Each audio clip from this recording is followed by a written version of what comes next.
So guys, welcome everybody to the week in Marvel Avengers Alliance and PvP Season 29 wrap-up. Let's go ahead and take a look at the rewards and of course discuss how the season went. So basically the entire season, it was worthy all over the place. I would say that the three main groups that we wound up seeing in the higher levels of PvP were the worthy. Generally rooted around Angrier. Things used to be rooted around Kurth, but now they seem to be rooted around Angrier. And we faced either Angrier null teams with heavy meteor stacks or Angrier Kurth. Despair was highly used this season, if not from the Ionic Devourer, or from just straight up abilities putting out Despair like Null and Kurth with their soul actions. We know the Deb got nerfed this season so that it no longer interrupts subtle actions, which is good and bad. It may be something that we all wanted while we were fighting on offense, but now with the fact that the Deb doesn't interrupt subtle, all of those actions that can put out Despair, like what Pesty does, like what Kurth does, like what Null does, now we have to deal with Despair all over the place. The new type of team that showed up this season is what we call Blaster Blow-Up or Fatal Finish. Fatal Finish teams were everywhere, and they tended to run in two variants. Double Blaster Blow-Up with a Despair Giver, or actual full-on triple Blaster Blow-Up. I incredibly disagree with this tactic. I think this is an absolutely retarded scenario that you are paying for playing the match the way that it is intended. I mean, it's kind of ridiculous that this is a game where the goal is to kill the enemy team and you may die in the process. This isn't an RPG.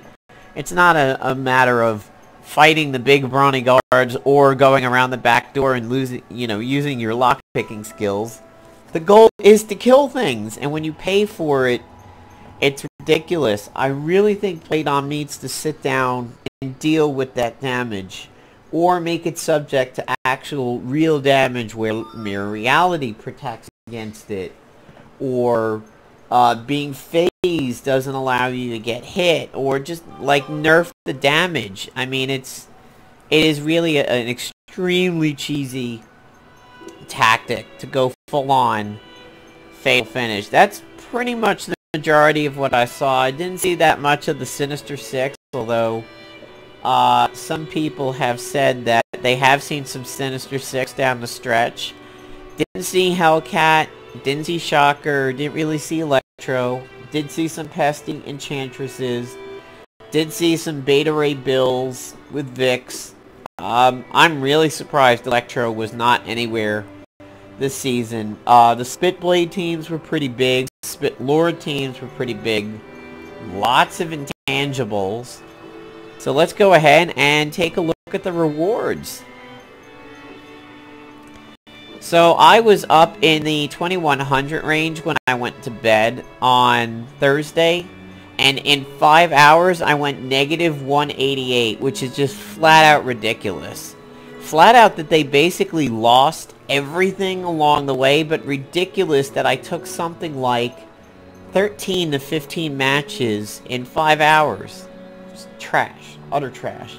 I did make it back up to almost 2050 and then lost 2 in the last 40 seconds, so I wound up at 2040. But that's okay because my cap is like 1850. So here we are, Cloak and Dagger recruited. Let's look at the recruitment dialogue. So you're the agent we've been hearing so much about. It's nice to finally meet you. She's a little bit more attractive here than her thumbnail. It's almost got Moonstone's boob window.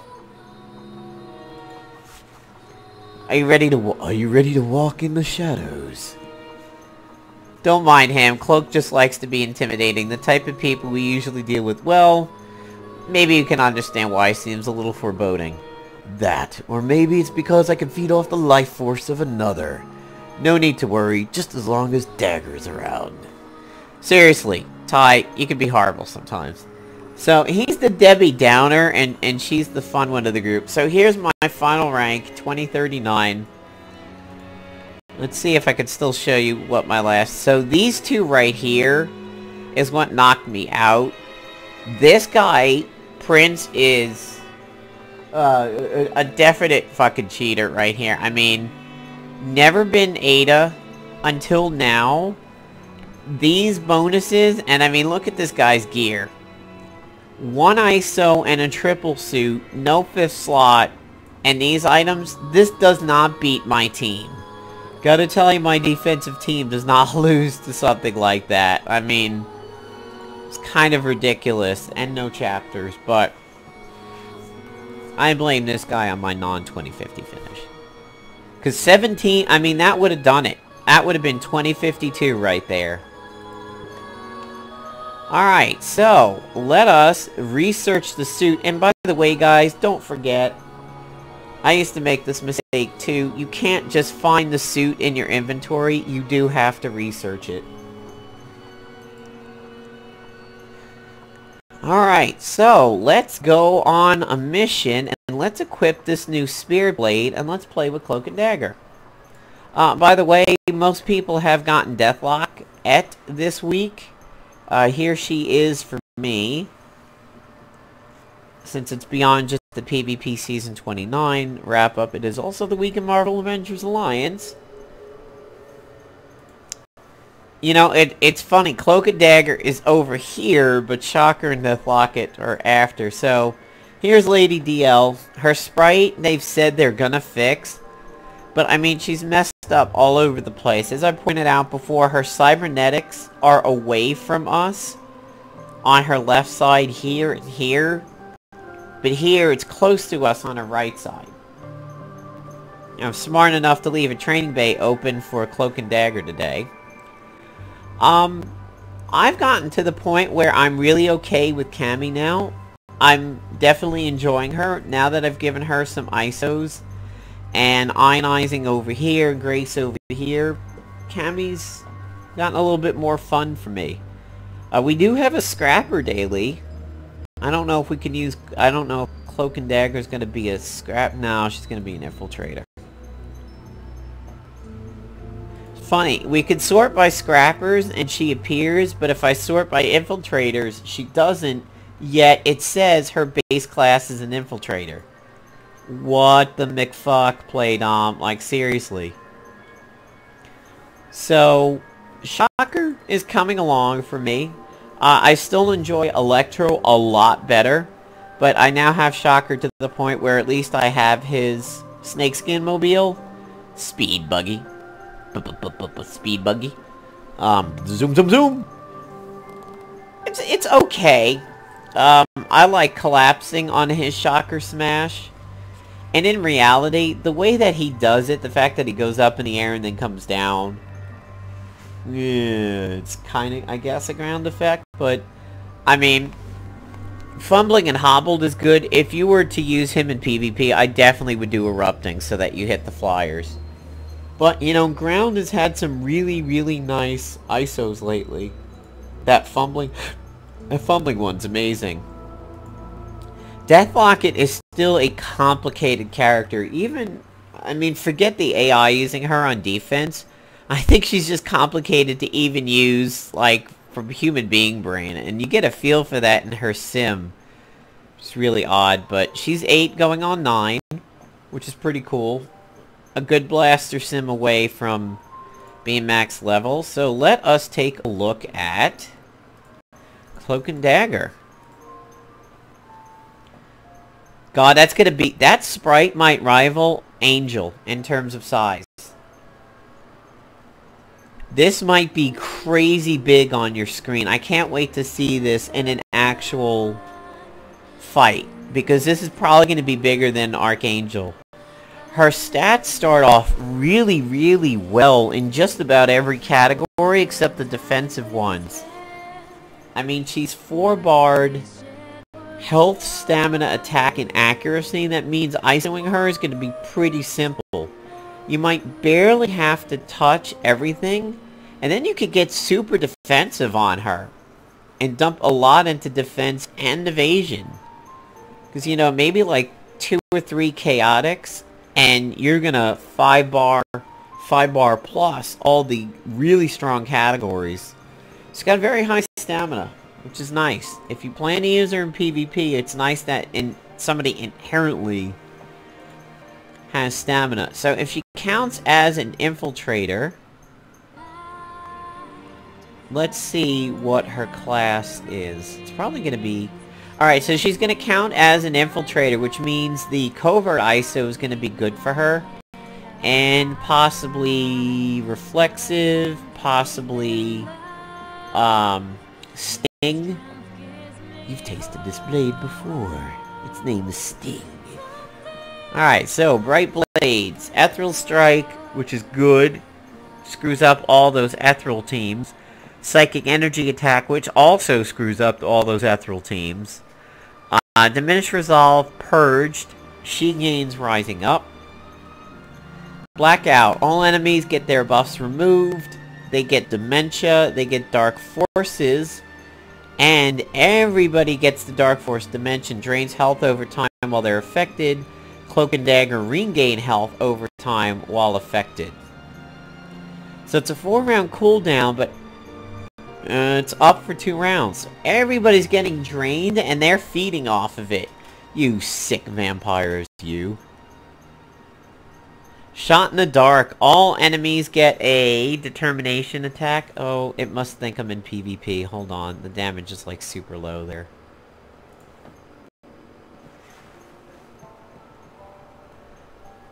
Definitely interested in taking a look at that weapon as soon as I can. But we gotta go over Cloak and Dagger. Alright, so. Now that damage is really just that low. But that hit and crit percentage isn't right. I think it still thinks I'm in PvP mode. Finest Hour, measured attack, which means the higher the stamina, the more that it does. Determination, the higher the health, the more that it does. Pitch Black, all-out attack, desperation, exploits delirium, stealthy. So this one's the opposite. This one's near death. The other one is near topped out health. She exploits delirium, so there's definitely some good people to go with that. And she ignores defense, and it's stealthy. Or he, because that one's actually Dagger doing that one. Light in the Darkness, Child of Light, all allies, buff heal. Dismisses the Dark Force Dimension, restores a small amount of health and stamina. Everybody gets removed debuffs, everybody gets detoxed. This is probably why they nerfed Hafe. Honestly, Angrier and Cloak and Dagger is probably why they had to knock Iron Fist down a few pegs. It's a shame. I don't really think his nerfs were due to himself. I think they were due to Playdom knowing that something was coming. We also get Child of Darkness. Fully restores health and stamina to themselves, and they remove debuffs, and it's a single use, kind of like the Staff of One from Nico. And it's a quick action. So, I mean, Cloak and Dagger can put themselves back up super high. They can do this, and then they can do that for everybody else. They're going to be tough to take down, but they might be too complicated for the AI. Alright, let's get into a research complete. Suit get. Let's take these guys into a fight. Let's take the new suit, and let's take this new blade.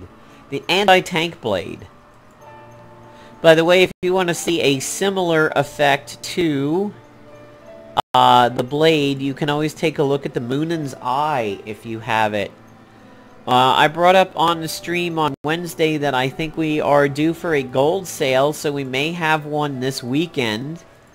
I'll do a follow-up video if we do get it. I think it's going to be something, the Infernal Brazier is going to be the item. It's something weird. Our Brazilian code divers have released a picture of it, but when I saw it, it was like super blurry, and I really couldn't tell what exactly was going on with it. So if you sort by Scrapper, you can find her. him, them, it, people, stuff. Yeah, you know what, alright.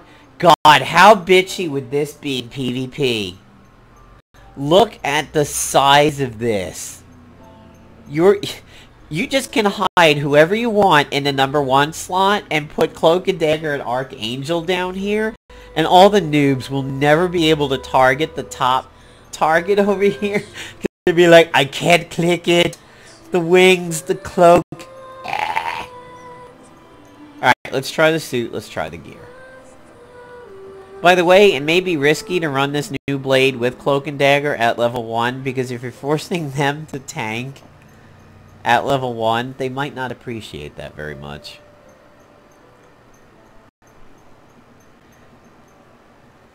I am fireproof. Yeah, there's a song called Fireproof out there. My Pandora has it. I just don't know who does it. So, Fireproof, immune to harmful fire effects, reduces damage taken from fire and energy attacks. Wildfire, area attacks without the ice type now gain the fire type and cannot be protected against, so catastrophic. Chance for attackers to explode, causing fire damage and scorched. Interesting. But also... So, I'm going to keep in the weather control device, and I am going to dig into the archives and bring out some fun gear to use with this. And I'm going to bring out the Hand of Katgutsuchi. Kakatsuchi. Or as some people call it, Katgutsuchi. I think I can find it by Kag. Yep. Really, really weak for me, but oh well. And I do believe I have something called the Fire Starter that went well with this. There it is, the Fire Starter.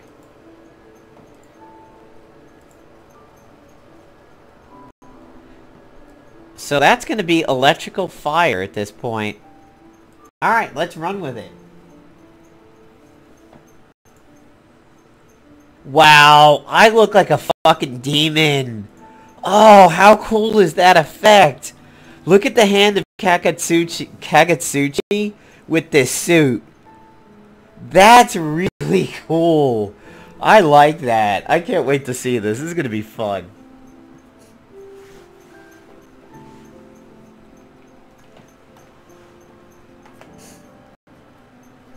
Oh, the tactician would go for the blaster. Yeah, that's cool. That's a cool looking effect there. So first I'm going to put Fire Starter on the enemies. Wow, and Ignite is already proccing.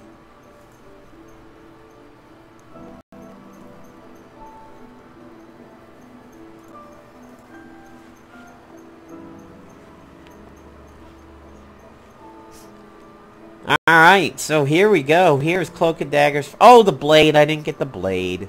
I'll have to fix that. Diminish Resolve purged. Book. Nice animations.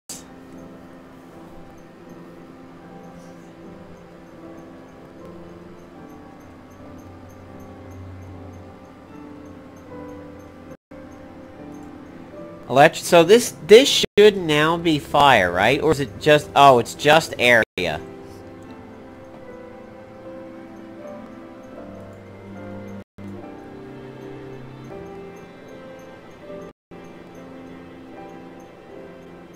Crimson Crusher? Sadly, I don't think I have a Crimson Crusher. Oh, wait. No, I do. That's the...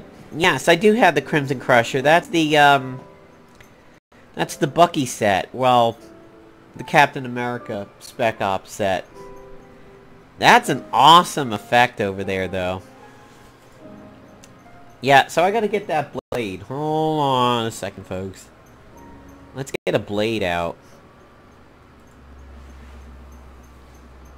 So we gotta do two things before we wrap up the video. I gotta get the blade... And I need to see who Cloak and Dagger gets really good team-ups with.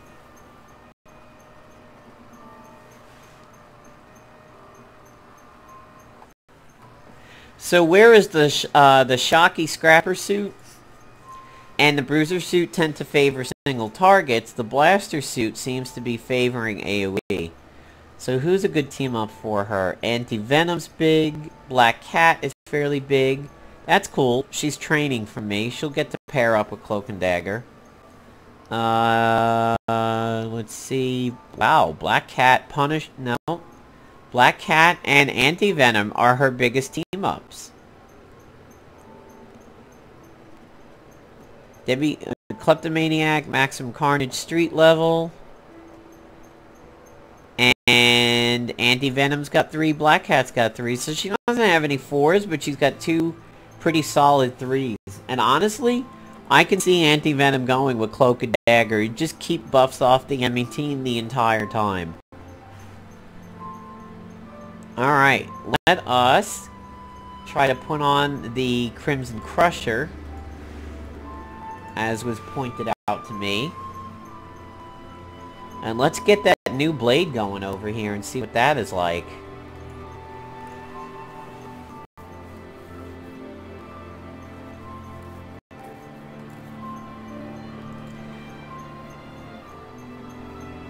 So there's my Crimson Crusher. And let's try to find that blade.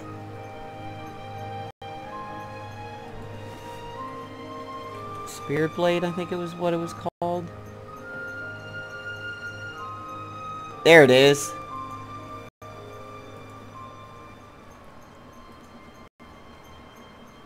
Oh man, yeah, that Crimson Crusher. Oh, wow. Nice call on the Crimson Crusher effect.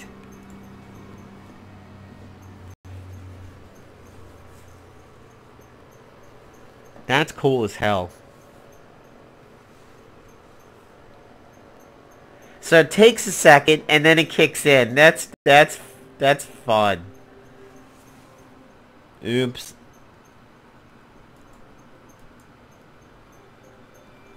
Wow, let's just all fucking dodge that.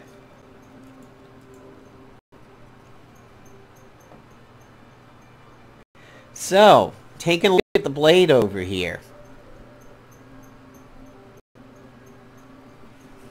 All enemies get breakdown. They get hex, they get drain energy. It restores energy to me. It's ethereal, and it has a passive that it sets up everybody else to tank. And you'll see, because this is AoE, and this suit, this is now going to be a fire type. It's a fire type Pokemon. Wow, you don't even really get to see the blade. It's just like a hilt. Very interesting. Wow, Cloak and Dagger does not like this fight at all. Scrappers and Bruisers. I'm so sorry, Cloak and Dagger. I'm throwing you to the wolves over here.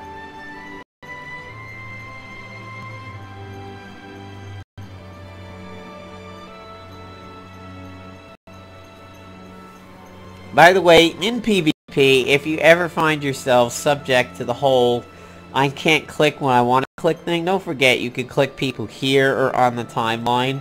But there was a time in which actually Angel, sitting in the middle of the field, made it so hard to click on things because he would just be there with his flappy wings. Everybody would misclick all the time. So that's a double fire tornado now.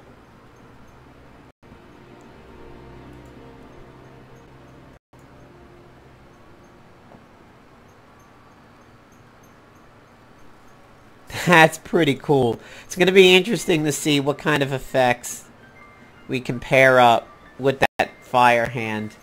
And this is my ultimate favorite track from the Final Fantasy XIII-2 soundtrack. It's called Academia. Love this music. So calming, so pleasant. It's a beautiful track.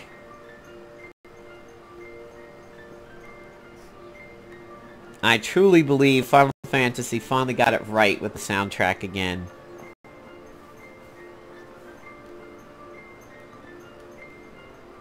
It's just like a broken blade.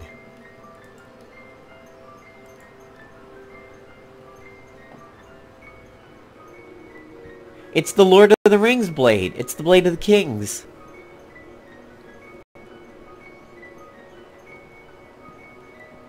None but the heir of Gondor can summon us.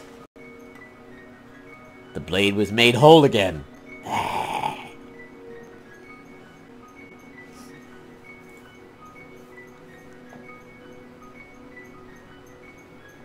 Yeah, I like Dagger's animation there. That's pretty cool.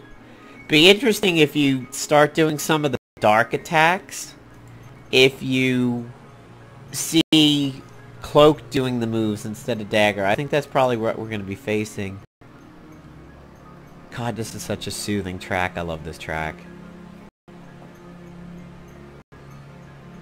If I fell asleep every night for the rest of my life to this, I would be happy.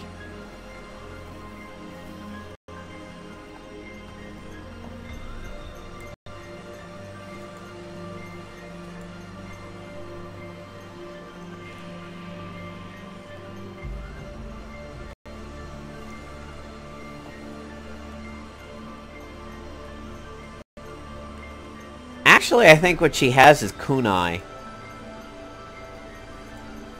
Alright guys, so there is the week in Marvel Avengers Alliance. Here's the PvP Season 29 wrap-up. Just to end it all over here for this YouTube upload, I gotta discuss what I ran during the season. Defense the entire season was Null and Angrier. At least the majority of the season. I then switched it to being basically magic heavy for lots of stacks. They did okay. I think they won about a quarter is what the final results would be. My offense started with the X-Force team of Archangel and Psylocke. And then while doing a video on suicide tactics, the first one that I did was suicide blaster tactics with the phylactery. I then came around to doing suicide tactician. And these guys, I mean, let me tell you, with this pattern over here, they work out super, super fast. When these guys win, they win in like 30 seconds. When they lose, it's because something goes really wrong in the beginning, like the person that I try to banish goes ethereal. But you guys may want to start bringing out the vampiric sword or the vampiric sword in PvP a little bit more if you have it. You can turn jump SpitBlade teams with this thing. And this is a little bit more accessible than the combat communicator was, and it's actually more reliant. This reliably gives you an early turn more than the combat communicator ever did. So if you have a vampiric sword, you definitely might want to look into it. It's done me a lot of good. So, I mean, this is a douchey style of offense, but hey, it wins quick, and that's what works. And it really counters just about everything out there. Don't like Angrier? Kill him. Don't like Spitfire? Kill her. The agent's got Scootum and a bunch of draining items? Kill them. I mean, it's just really nice. The only thing that stops them is intangible. And the reason being is I'm just, like, out of ISOs to do it. I have Reaper's Tendency, I have the Fatal Quickening, and then I have Stealthy.